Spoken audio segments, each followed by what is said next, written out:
Good morning, everybody. My name is Rolf Heuer. I was a particle physicist. Then I became Director General of CERN, which was already mentioned a few times, CERN. And now I am the President of the Council of SESAME, that was also mentioned a few times. And it takes me a tremendous pleasure to moderate the first roundtable discussion on the role of basic science in decision-making. And I have a very distinguished panel, and I call first on the Minister of Science, Technology, and Scientific Innovation from Honduras. Please come to the stage. I will say immediately that I don't pronounce the names because I can only make mistakes, and therefore I better avoid that. I call on the Minister of Science of South Africa. Take your seat wherever you want, except for the first one. The Minister of Science and Technology of Vietnam.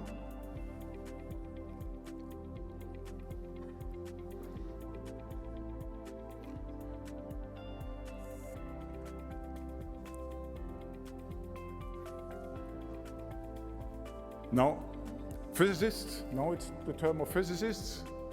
I call on Serge Haroche, 2012 Nobel Prize winner.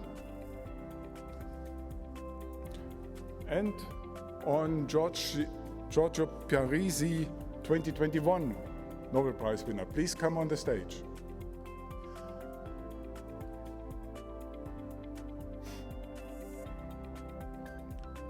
I have the impression we lost a Nobel Prize winner. Serge, then you have to speak twice. Okay, and just to announce that by video we will have the Minister of Science and Technology from China, the Minister of Science, Technology and Environment from Cuba, and the Chief Executive Officer of the National Research Foundation in Singapore. So I don't see Giorgio Pérez. Okay, so we start without him.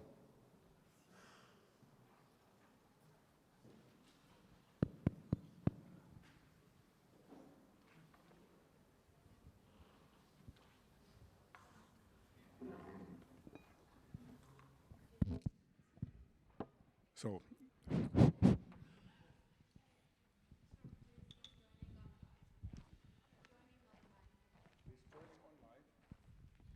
sorry, Serge, you have to speak only once.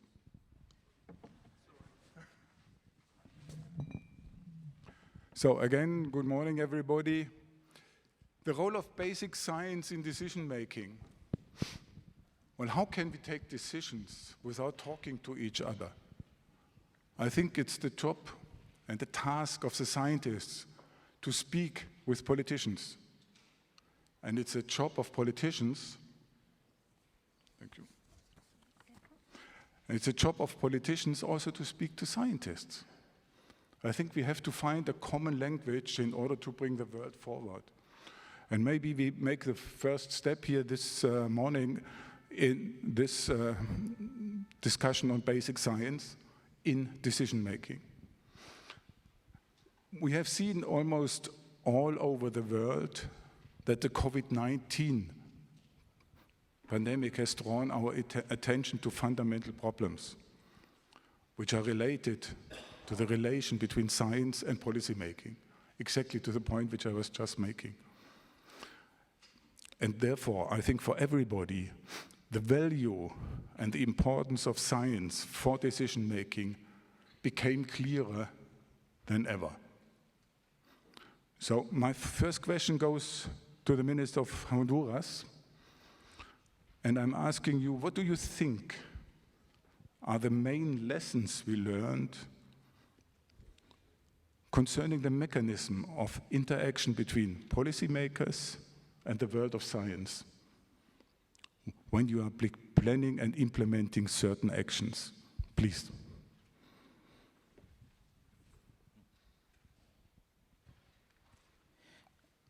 I think it's on. It's on? Yeah. That's great. Lo primero quisiera apuntar en esta muy interesante pregunta que la experiencia actual de la pandemia ha generado la necesidad que los gobiernos puedan entender que se necesita invertir en ciencias. Uno de los puntos principales de nuestra región es que somos de las regiones que tienen menos inversión en ciencias. Es el 0.03% del Producto Interno Bruto del país, lo que es el presupuesto de la Secretaría de Ciencia y Tecnología.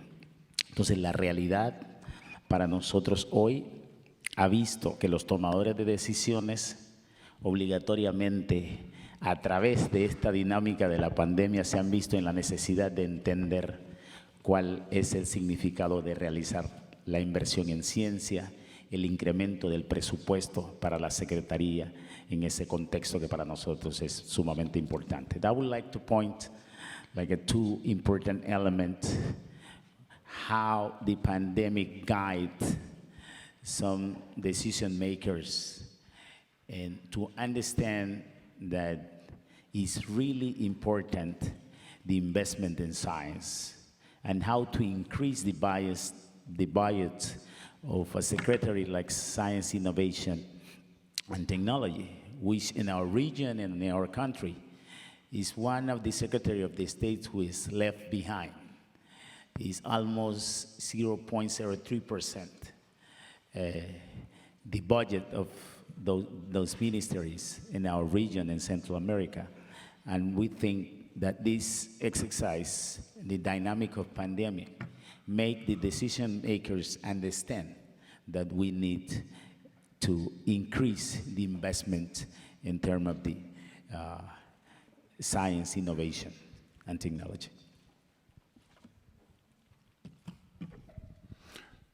Thank you so much. I cannot disagree with you.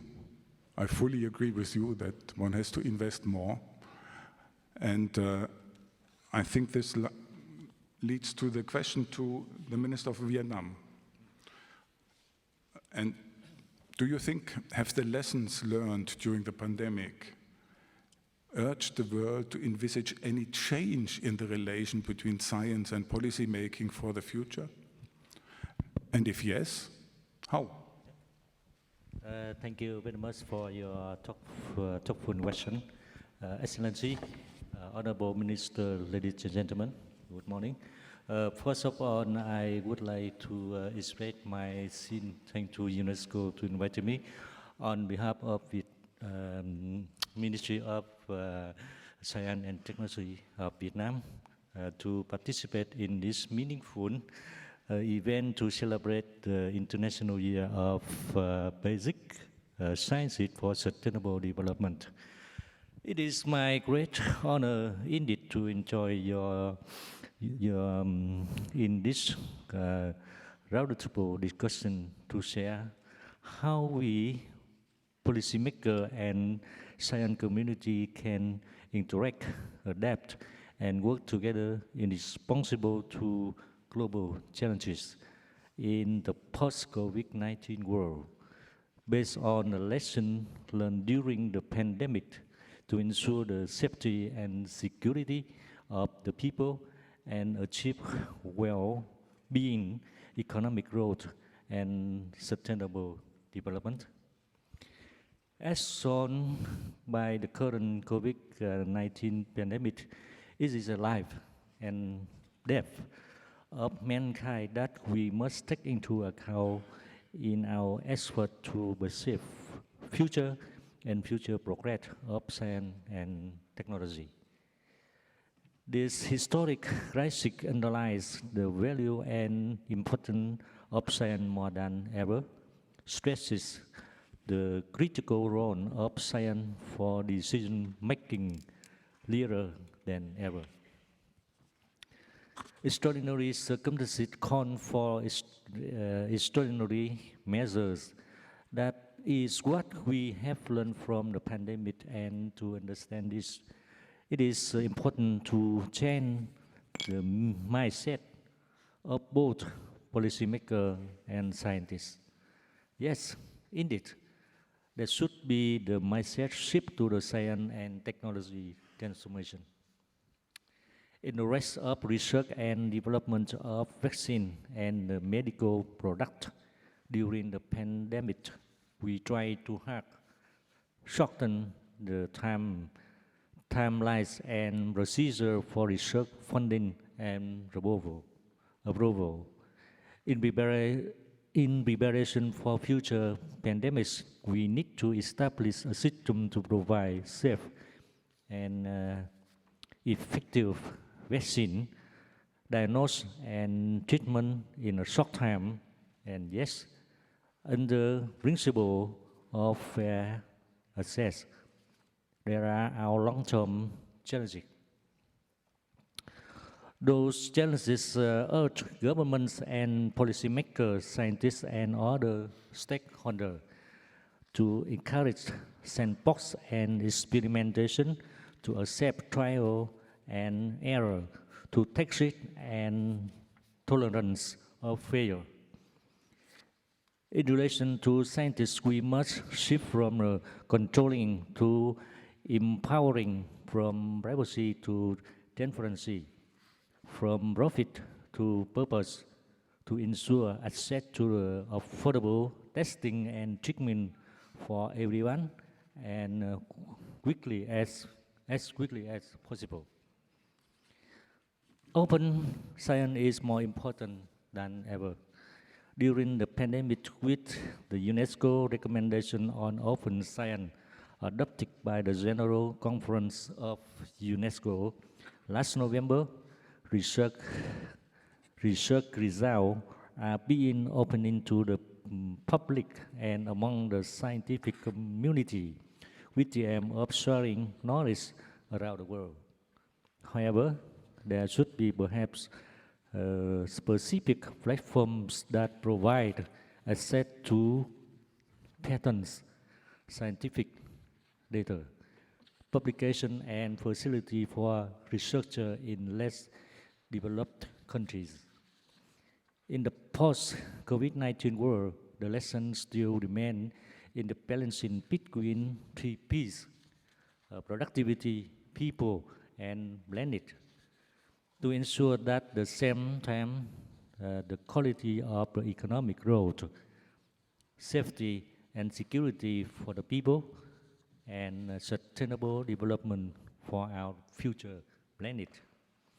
It is essential that in our mindset we do not forget that people are the main actors, the main resource, and the unique goal of science and any development. Thank you very much.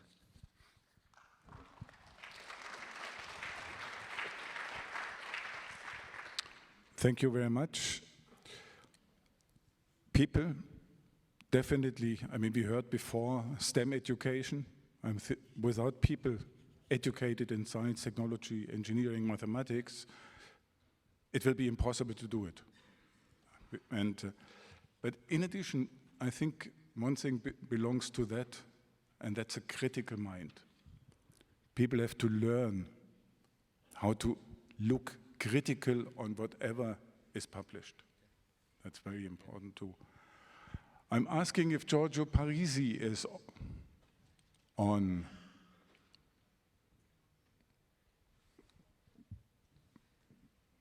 Okay, it doesn't. No, I am here. You're there. You want to comment on the two interventions which you just have heard? Well, I think that science is extremely important in order to control COVID. And we have done a very strong improvement in the past revision. However, what we clearly need to have a strong push, I believe, from government in order to increase our ability to go toward vaccine and so on, vaccination and so on, because it's clear that we need more science. It's clearly that what we need now is something like some type of vaccination that is good against all possible coronavirus, and that can be done only with a very strong effort in science. And it's clearly that the health of our world, the health, the protection against the pandemic is something that we cannot leave only to the interest of industries, but the state must have to push research in going in this direction. This has worked perfectly in the year 2020, where there has been a strong push for production of new of the vaccine against COVID. But this push, this effort of the state, I think that is fading, and we need more efforts in this direction. Thank you, Giorgio. Serge, you want to add something? Yes. Since we are talking about basic science and the connection between basic science and politics and decision making, I want to emphasize the fact that basic science requires a long time. Time constant for research is long, and if you take the example of the pandemics, the answer, the vaccine, was found very quickly because a lot of basic science had been done before. There have been more than 20 years of research on biology, on RNA, for instance, and all this gave results at that time. So I think it's to focus on short-term effects is a mistake. In fact, I think politicians should understand that you have to nurture basic science over a long term, and some of this basic science will be useful in the future to develop, to answer to critical questions on a very short time. But if the effort is not made well before the crisis happens, it will be useless. So I think politicians should understand that basic science has to be supported over multi-year projects, not year by year, but over a long time, and that's very important.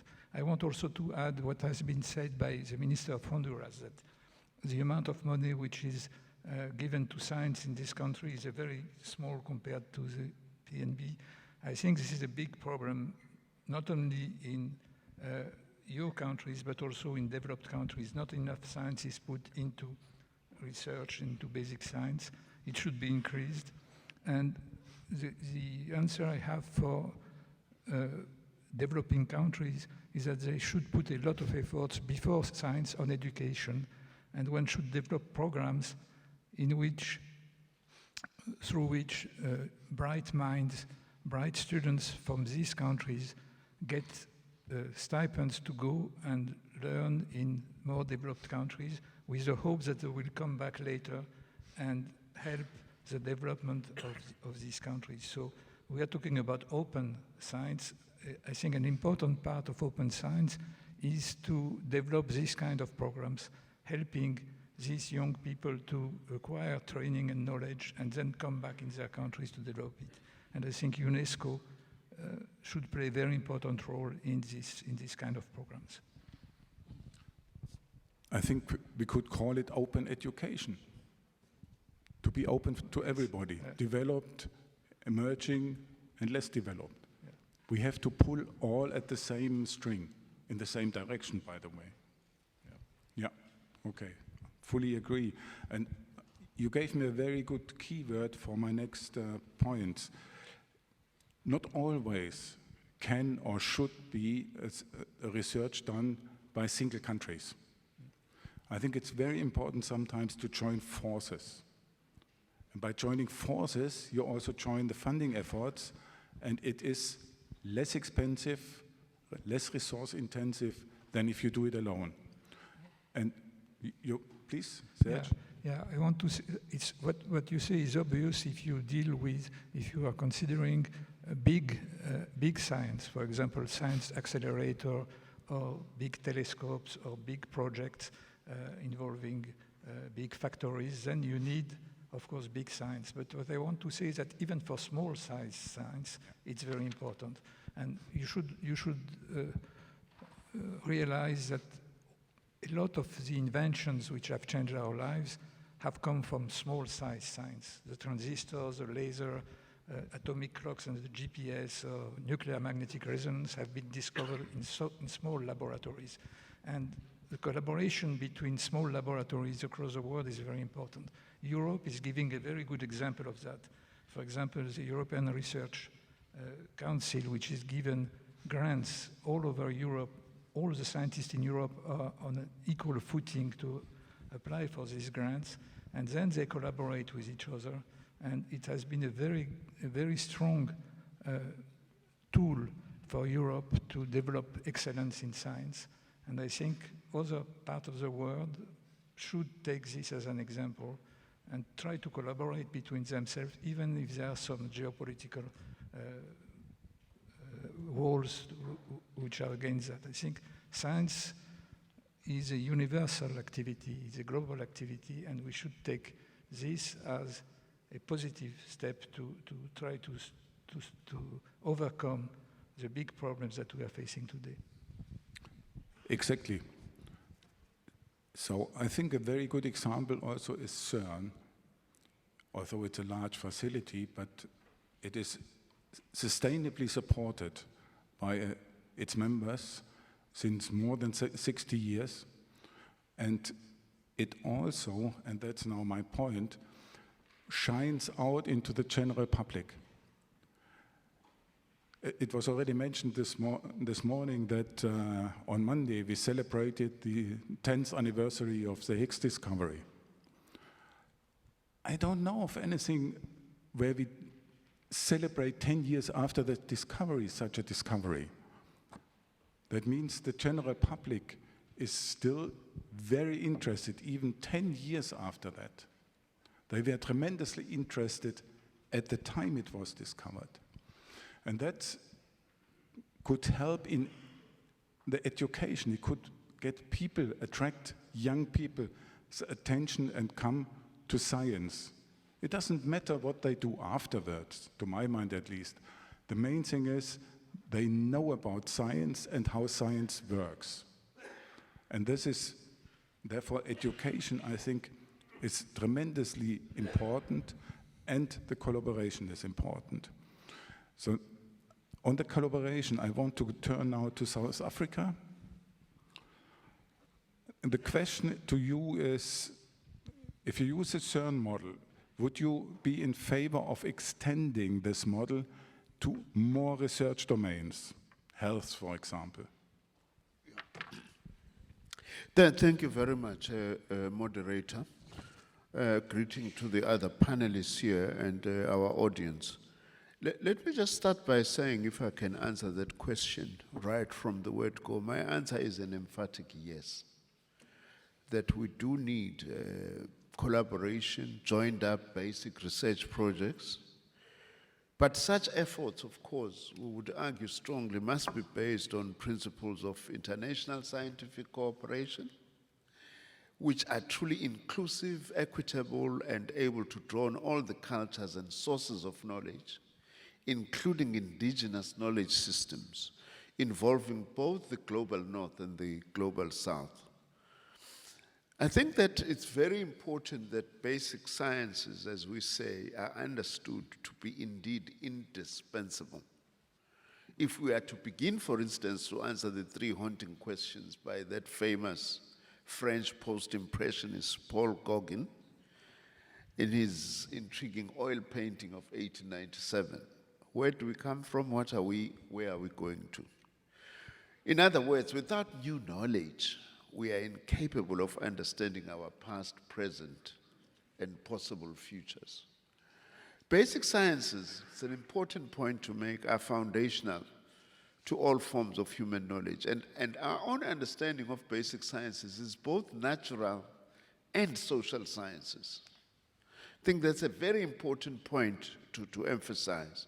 That's why then one is making the assumption, that at this platform, we need to highlight the important ways in which we must support basic sciences in the context of a virtuous circle, or dialectic, if you like, with strong and multiple feedback loops spanning all types of knowledge.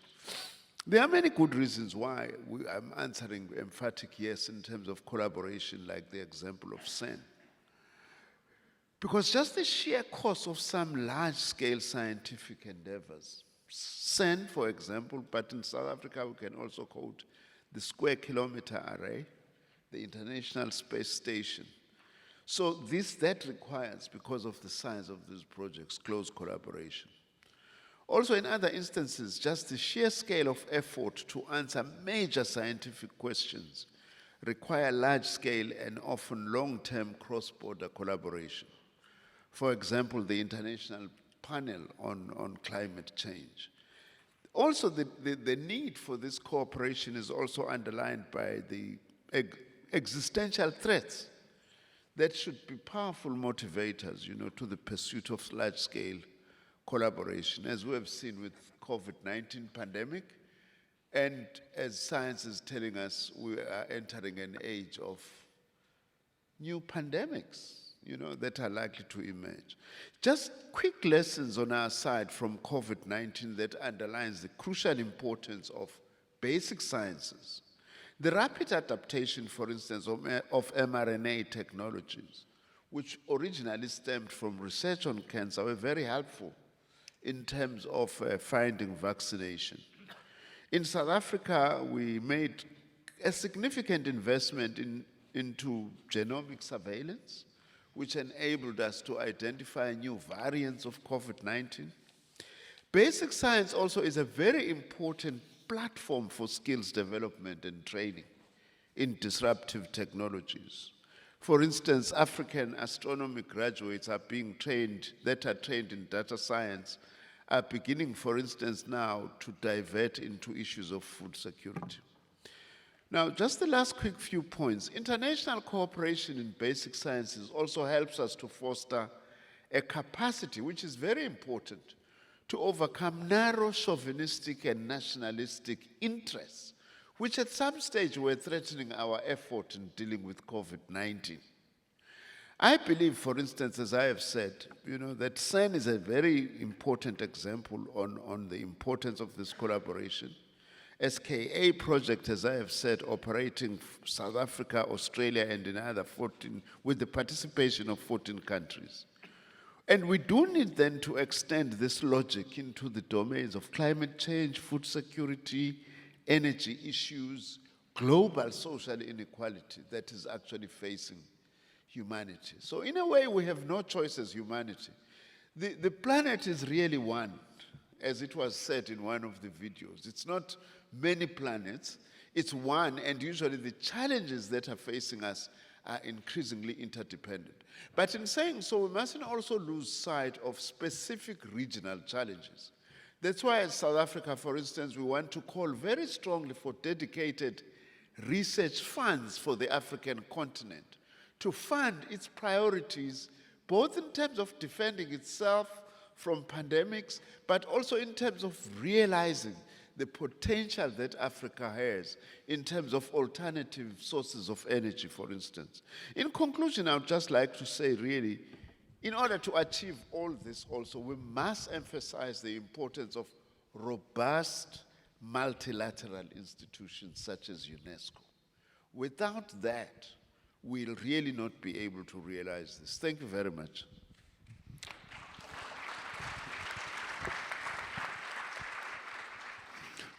Thank you so much.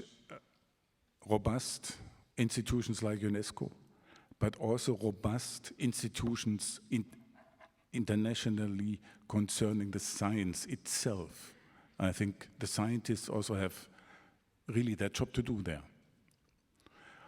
Now, if you want to work together internationally, you need to communicate.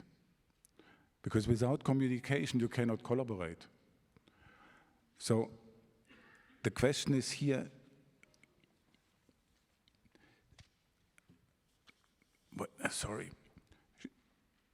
should the results of basic science be free for all? That means open science. This is in line with UNESCO initiative related to open science. Now I would like to hear the opinion of the scientists on that. Maybe Serge first. I think, of course, ideally, science should be open, and every scientist in the world should have access to science, ideally freely or almost freely. By access to science, I mean access to publications, access to stored data, access to computer softwares which are solving problems in mathematics and physics. All this has to be free, and in fact this is very important for not only for the scientists but for science itself. As you have said, science from the beginning, from the 17th century, has been a global adventure. The founding fathers of modern science in Europe, Copernicus, Kepler, Galileo, Newton, were exchanging when they lived at the same time, and they were basing their research and their ideas on what others had been done in Europe. For instance, the birth of astronomy, observatory astronomy was the first observation of Galileo with his telescope, and the telescope was coming from Holland, from Amsterdam, and it has been brought to Venice by free trade. And this kind of exchange between technology and basic science have been very important from the beginning of science. I mentioned earlier the fact that open science means also that young people and students from some countries have to have a free access to education in other countries, and the free circulation of people is very important for that. Another aspect of open science is the collaboration of universities and scientists working in different countries through common program like the ERC collaboration. Another very important of open science is it has to be open not only from scientist to scientist, but also from scientist to layman and from the general public, because it's very important that citizens who are not educated and trained in science learn about the values of science, learn about the importance of rational thinking, the importance of free speech and free thinking, and the importance of the rejection of fake news and of the theories of alternative facts, which is so damaging for our understanding in science. We saw that during the pandemic. A lot of false ideas were circulating on the internet, and a lot of damage was done to the fight against COVID because of that. And I think the general audience has to be more educated about the values of science. And this is also part of open science. I want to make a remark. I think we are living in very difficult times. What does open science mean if you are in a period of war? It's quite clear that scientists working in a country of war, for them open science has no meaning. Scientists who are subjected to laws which prevent them to speak freely, to say what they want to say, is also something which makes open science a word without deep meaning. I think we have to understand that, and I think UNESCO has to help the scientists who are under this kind of very bad situation today. They are not responsible for geopolitical situation. They are part of the scientific community, and they are now in deep trouble, and we have to understand that, and we have to help them. And I think in a broader way, open science means that everybody on Earth, scientists and other people, have the right to live in peace and the right to live in a rational world in which science will be used to help solve the real problems that we are facing, the problems that were mentioned in some of the videos before. And as you said, we are in one planet, and we have to solve the problem of this planet, and for this we need rational science. And I am afraid that we see now some evolution towards irrational ways of dealing with all these problems. Science has to be against nationalism, science has to be universal and rational. And I am really worried by the fact that we have now dangers, we have now challenges to this rational way of thinking that we have to overcome. This has happened in the past. Very bad things have happened, and science has suffered. Maybe on the positive side, we might think of the fact that in the end, science has been successful and has overcome these difficulties. But we have to understand that it's a big challenge today. Big challenge to open science, and big challenge to the general condition which will make science useful to solve the problems that we are facing today. Couldn't we reinterpret the words open science into science keep the doors open? I think that's the job of science, and maybe we should think along these lines in order to keep the scientists at least talking to each other and working together. Yeah, because as long as they share the same universal values, which are the values of science and the values of humanity in general. Fully agree. Your Excellency, you wanted to make a comment on open science?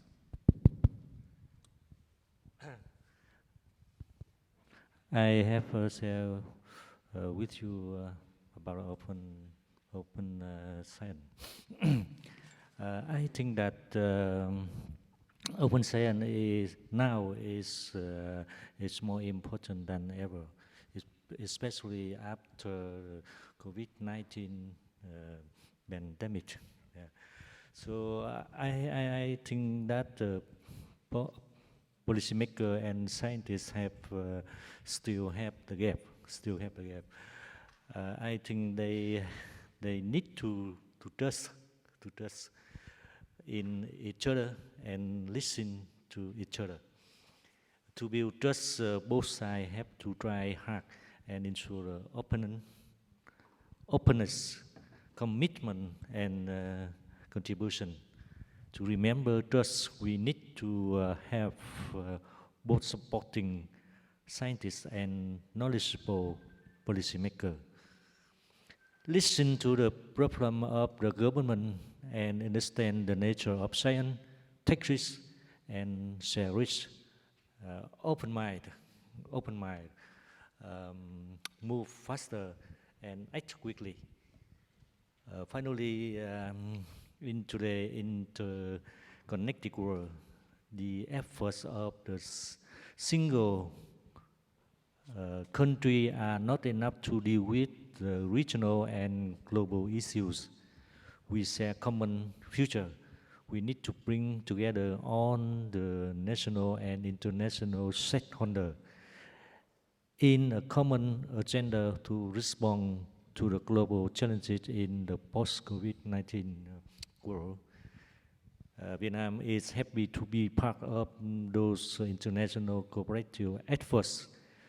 Together, we can make a better future for us and next generation where benefits of science and sustainable growth are shared among countries and people all over the world. Thank you. Thank you. Anybody else? Yeah, please. On open science, if I can just say quickly, I think this is a very important issue. For instance, in South Africa, we strongly support open science, and we also think that it's something that stands to benefit less developed countries.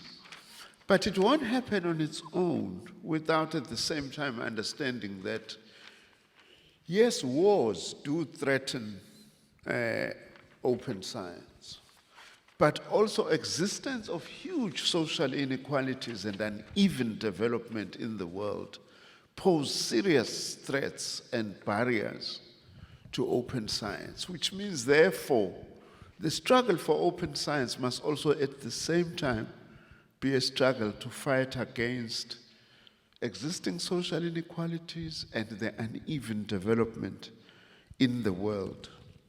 It's not an either or, it's not one following the other. We have to do those things actually simultaneously, including the issue, by the way, relating to the point I was making, focus on the development of local capacities and harnessing local talent in developing countries themselves, because knowledge is everywhere, but the capacity to harness the knowledge is unequal.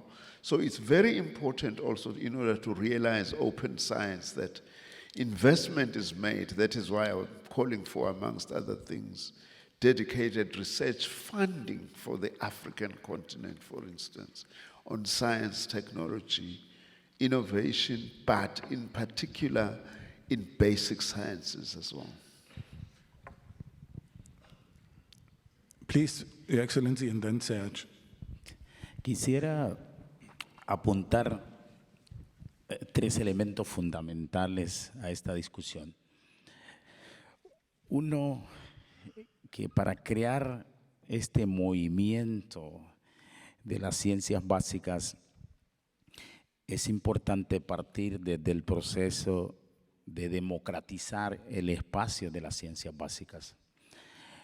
Esto tiene que ser una dinámica para nosotros sumamente importante, de romper hasta con los esquemas tradicionales científicos que alejan la gente inclusive del mismo concepto de ciencia, que para nosotros es de suma importancia. Esto tendrá factibilidad si logramos construir un movimiento de las ciencias básicas. La metodología tradicional ha alejado a la gente de los conceptos científicos, porque el camino tradicional de la ciencia también ha sido elitista, excluyente, y también de una u otra manera para nosotros sumamente importante el tomar en cuenta los retos hoy que confronta la academia, que conduce de una u otra manera este proceso, aunque tenemos la claridad de que los que llevan para nosotros las ruedas de la innovación y la ciencia son las personas, pero la academia es la que ocasiona, la academia es la que genera el espacio verdadero para generar las competencias de las mismas. Así es que construir políticas en este entorno de las ciencias básicas, construir política en base a contexto va a ser un elemento de suma importancia. Los conocimientos priorizados que debemos de tener en la misma deben de generar resultados a las problemáticas reales de la gente. Las buenas prácticas de igualdad, de una u otra manera, que surgieron en estos momentos de pandemia también toman relevancia. Pero además las ciencias básicas, a partir de la reconstrucción, mejor a partir de estas experiencias mientras se avanza en la agenda del 2030 para el desarrollo sostenible, siempre tomando en cuenta para nosotros los saberes populares, los saberes ancestrales que existen allí y que han servido para la sobrevivencia y la subsistencia de los pueblos.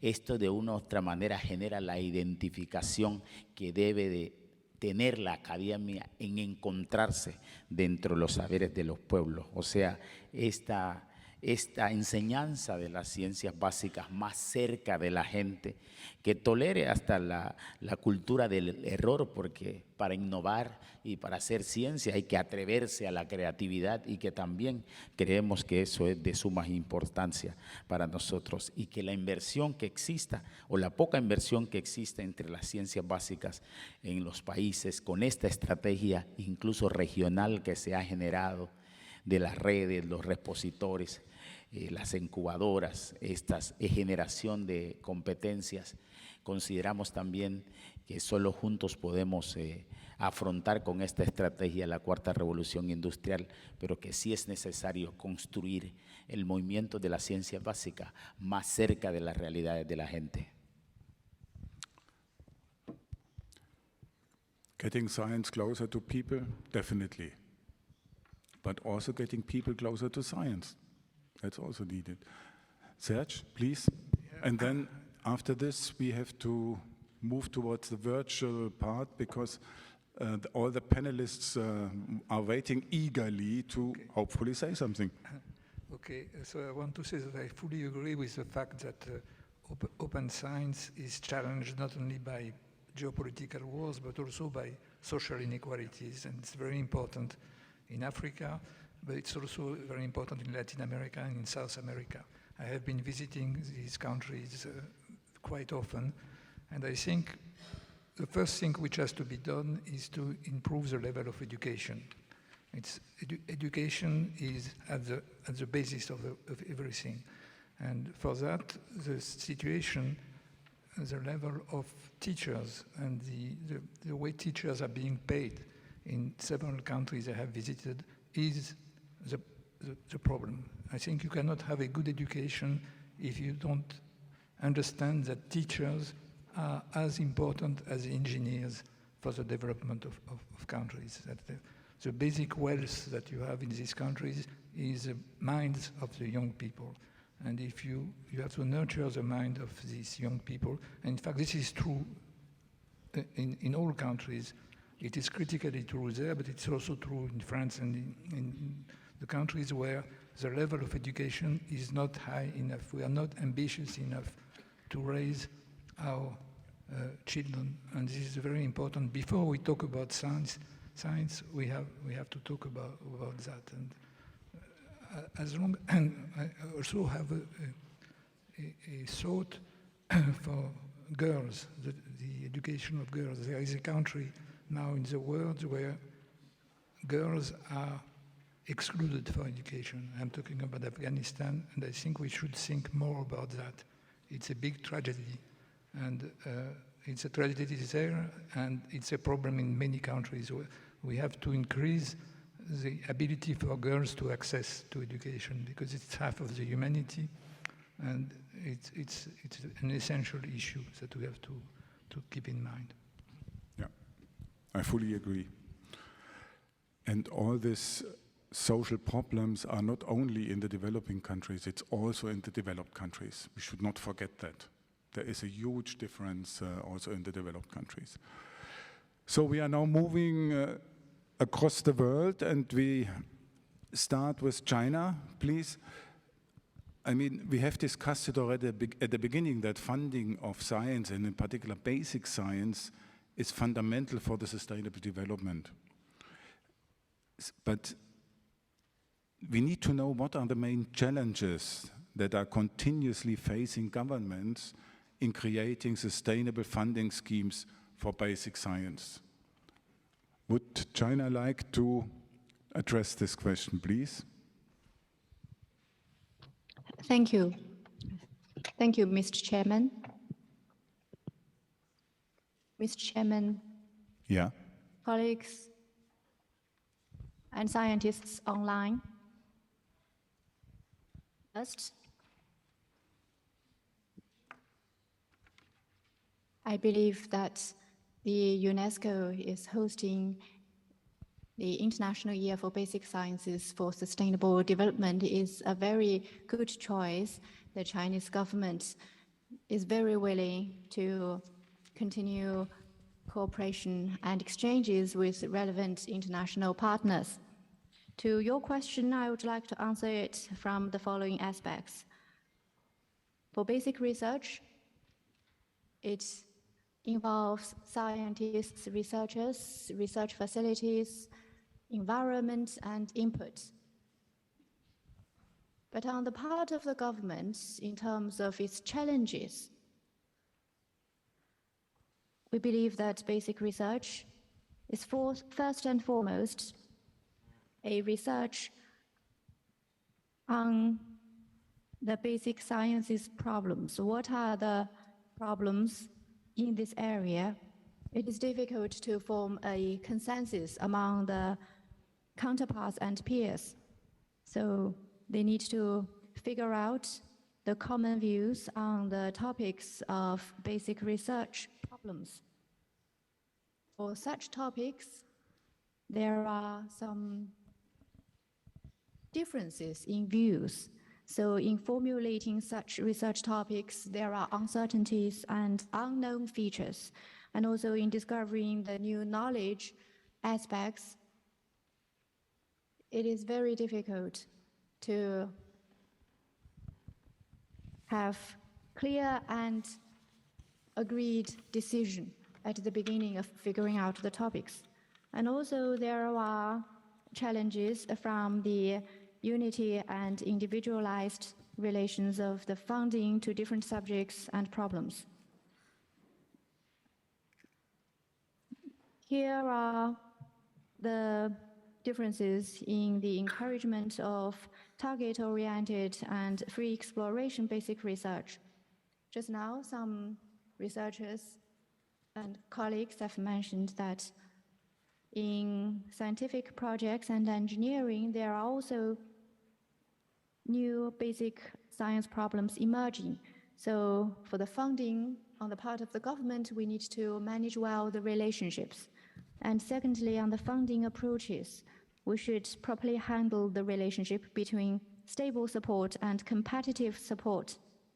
There are such features of basic research, such as instant inspiration, casual approach, and uncertain pathways for the research. So on the part of the government, when funding the projects and scientists, how should we evaluate and select the projects and scientists? Which kind of activities should be supported in a stable way, and which on the basis of competition? It is difficult to give a clear and standardized answer. And also for the evaluation of scientific research progresses, whether they have grasped the laws of basic research, whether in line with the characteristics of the subjects, whether they are objective and correct, whether continue to support and how to support them. These are also posing challenges to the capabilities of the management on the part of the government. And thirdly, whether we should fund the scientists and their teams or to fund the topics. This is also a question calling for further consideration. Actually, the major players of scientific research activities are scientists. Scientists speak by their own research achievements. So how to help them to achieve a benign process of turning the scientific research achievements to get forward iteration and cyclic rise. This is also another task for the government to fund basic research. I believe there are many challenges for the government to fund basic research, both for the management departments of the government and also for the management teams. So I believe we should work on that. Thank you. Thank you very much to China. Let's move on to Cuba. Again, on the funding. In the past 20 years, have you seen and how do you see the progress in increasing the funding channels for basic science, in particular for basic science?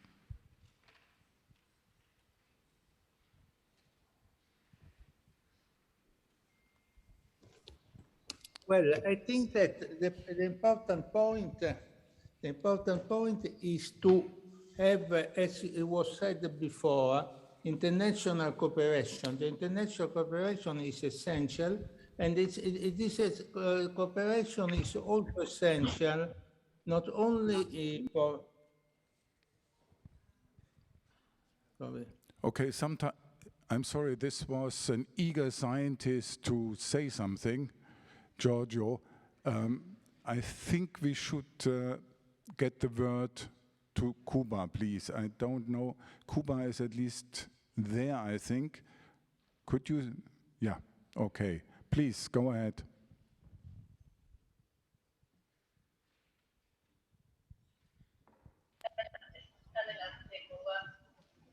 Muchas gracias. Buenas tardes a todas y todos. Antes de tratar específicamente el tema del financiamiento para las ciencias básicas, deseo hacer algunas reflexiones breves sobre su evolución y papel en Cuba. Durante la primera mitad del siglo XX, la ciencia en el país solo se manifestó en muy contados casos y tenía poca visibilidad.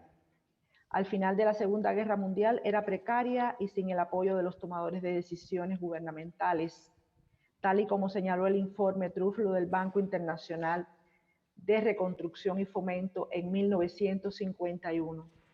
Su verdadero desarrollo comenzó a partir de la década del 60 del siglo pasado con el triunfo de la Revolución y la decisión del gobierno de promover las ciencias básicas. Algunos ejemplos evidencian su desempeño en el desarrollo del país. El primero data de 1970, cuando se diseñó la primera computadora cubana, y en los años 90 se crearon equipos de resonancia magnética nuclear. En el ámbito ambiental, desde esa época y hasta la actualidad, se llevan a cabo múltiples investigaciones que han marcado el punto de partida para el diseño de políticas y la toma de decisiones, en particular sobre los temas de cambio climático. La más significativa y visible contribución de las ciencias está en el campo de la biotecnología y de la industria médico-farmacéutica. En todo lo anterior ha desempeñado un papel relevante la colaboración internacional con Europa y América Latina como un importante canal de financiamiento que permitió la supervivencia y desarrollo de nuestras ciencias básicas en el pasado siglo, así como la formación doctoral del personal joven que se iniciaba en la vida científica del país. Esta colaboración continúa hasta nuestros días. Un ejemplo es el profesor Giorgio Parisi, quien participa en este panel y ha sido mentor y colaborador en investigaciones de ciencias básicas con varios científicos cubanos durante muchos años. A partir de la década del 90, el flujo del financiamiento para las ciencias se hizo crítico, contando básicamente con el presupuesto del Estado para su fomento, principalmente en la industria biotecnológica cubana. En los años 20, esta situación no ha experimentado cambios. En el caso particular de Cuba, se agrava por las duras condiciones del bloqueo económico, financiero y comercial de máxima presión, como ha sido calificado por el propio presidente de los Estados Unidos, que por más de 60 años lo aplica y trata de asfixiar a mi pequeño país.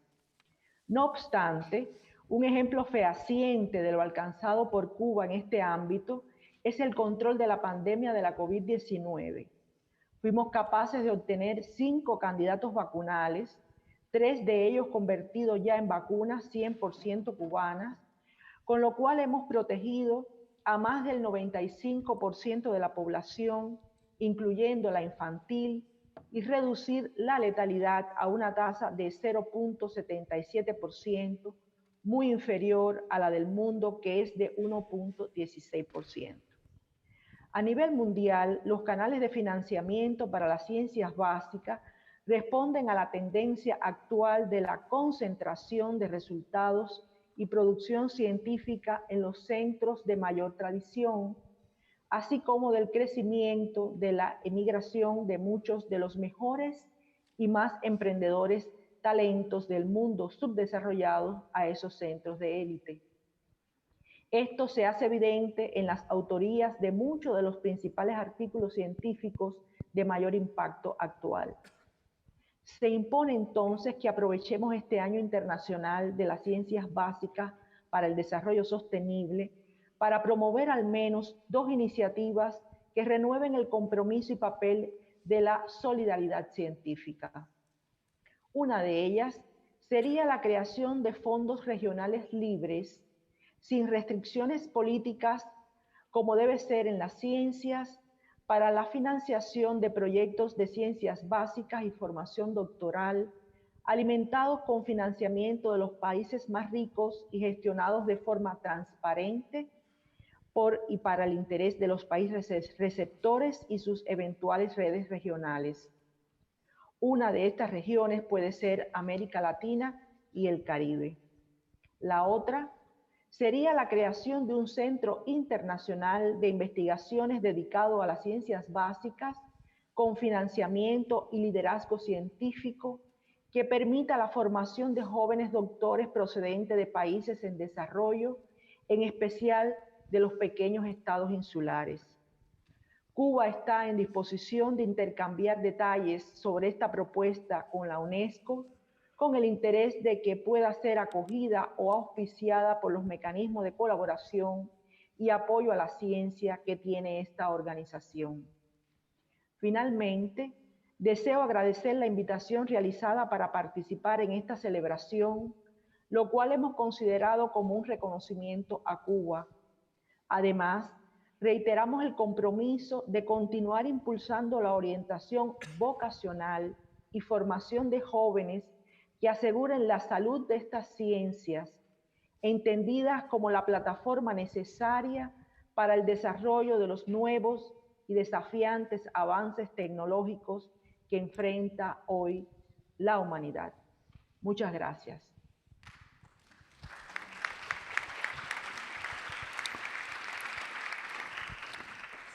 Thank you very much. I have been told that we have to stop earlier than foreseen.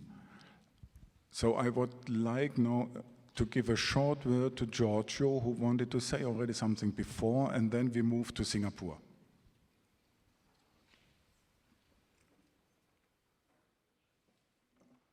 Well, what I want to say is essentially the following, that I think that all the different themes that have been discussed this morning are very much related one with the other one, because it's clearly that we need the international cooperation. We need the international cooperation, especially for pandemic research, because a pandemic quite often can arise in any part of the world, and we need scientists there. And in order to form scientists, you must have open science, because open science is fundamentally, especially in countries that are not rich and they cannot pay the fees for reading papers. And of course, it's something that was very important, that was stressed many times, is the fact of inequalities. Inequalities are the worst enemy for reaching a sustainable development, both because the citizens of the country which have strong inequalities will not support this type of goals, and on the other hand, because if a country is not advanced, citizens will not go too much interest in science. The government does not have the resources, so this eliminating inequalities is crucial. And the other end, I think that it is extremely important that scientists do make all effort possible, and also the government makes all effort possible to have people to understand the meaning of science. This is something that in the past has been neglected, but we have seen in the last year that this has been, in many cases, been a disaster. Thank you. Thank you, Joe.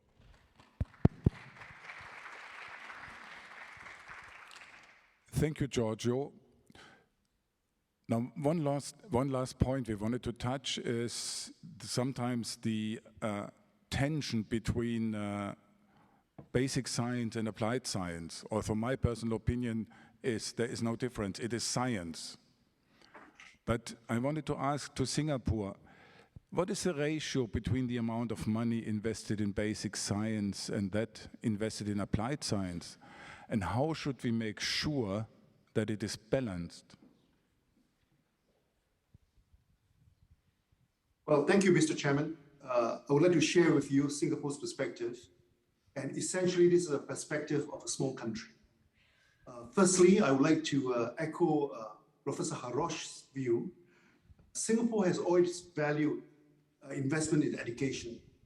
We think that education is always the start of our talent development, which is critical for any national development.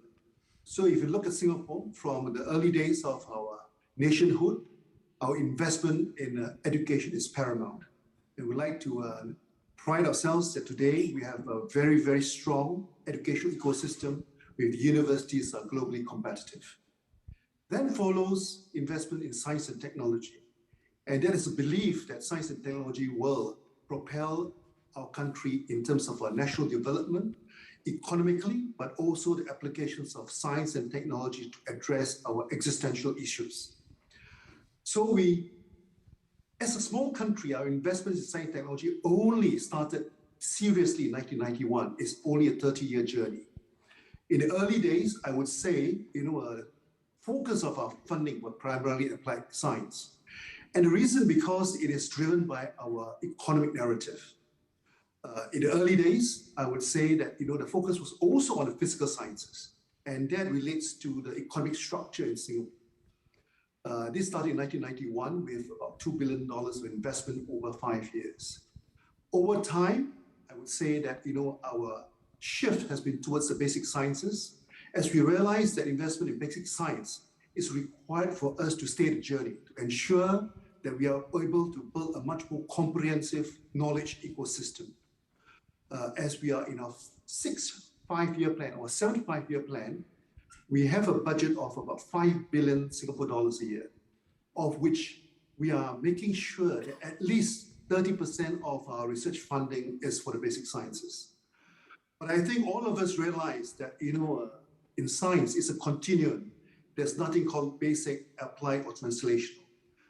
But we would like to think that the exploratory science is still funded in our system, and we want to ensure that our great scientists have the opportunity to bid for funds to basically pursue their interest and exciting research questions they want to ask. At the same time, we are cognizant that we need to be able to use these outcomes to propel our economy and also to use outcomes to address some of our existential issues. So if I were to put a number, I would say today, 1/3 of funding is for the basic sciences. But we continue to ensure that, that is not compromised in any way. So, but I must say this is a view of a small country where my $5 billion a year is enormous for Singapore, but by global standards, it's a very, very small amount. And the only way that Singapore can address all the areas of science that we are interested in is through partnerships. And I agree completely that, in many of the work we do, we partner cleverly, whether it is in addressing the impact of climate change, preparing ourselves for the next pandemic, addressing the issue of aging, and many, many more. So with this, I would like to thank you all for the opportunity to speak, but also to be able to share with all of you Singapore's perspective. Thank you very much.